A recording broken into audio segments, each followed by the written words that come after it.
ராத்விகோட அண்ணனுக்கு வந்துட்டு சமைக்கிறதுனா ரொம்ப பிடிக்கும். ஃப்யூச்சரில் நீ ஒரு செஃப் ஆவடா அப்படின்னு சொன்னதுலேருந்து அவன் சமைக்கிறதுல ரொம்ப இன்ட்ரெஸ்ட் எடுத்து கேட்டுன்னு இருப்பான். இன்றைக்கி வந்து நான் சாம்பார் சிம்பிளாக நம்ம வீட்டில் எப்படி வைப்போமோ அந்த மாதிரி தான் சாம்பார் வைக்கலான்னு முடிவு பண்ணேன். அவன் வந்து நான் சாம்பார் எப்படி வைக்கிறதுன்னு சொல்கிறேம்மா அப்படின்னா. சரி நீ சொல்லுன்னு சொன்னேன். அவன் சொல்லுவான் பாருங்க. இப்போ குழந்தை சொல்கிறான், கரெக்டாக சொன்னாலும் தப்பாக சொன்னாலும் ஏற்றுக்கலாம். சொல்லுமா.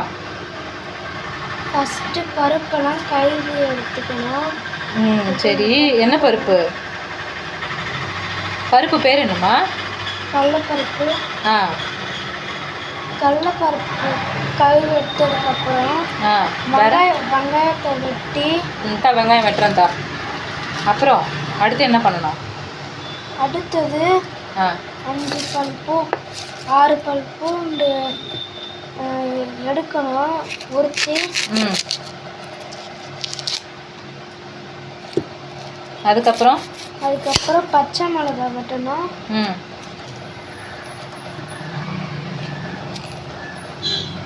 பச்சை மிளகாய் அப்புறம் பச்சை மிளகாவை வெட்டினது எல்லாத்தையும் இதில் போடணும். அவ்வளோதான். வெங்காயம் மட்டும்தான் போடணுமா? வெங்காயம் போடக்கூடாது, பச்சை மிளகாய் போடணும். சரிம்மா, வெங்காயம் மட்டும் போடணும். சரி, வெங்காயம் இப்போ வெங்காயம் கட் பண்ண சொன்னல அதில் போடுறதுக்கு. அப்புறம் அவ்வளோதான், எல்லாமே போட்டாச்சா? பச்சை மிளகாய். ஆமாம், பச்சை மிளகாய். அப்புறம் பூண்டு. அப்புறம்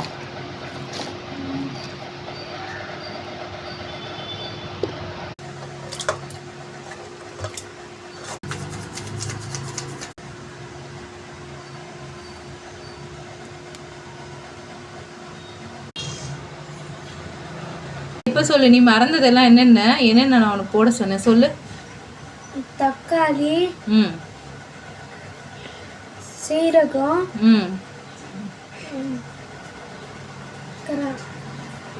சொல்லு, கிராம்பு,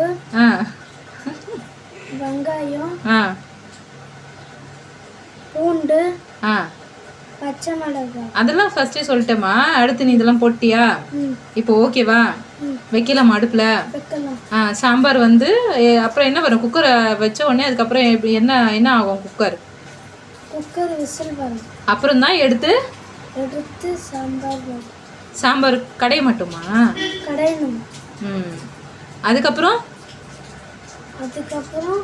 சாம்பார் கடைஞ்சிட்டு சாப்பிடணும்.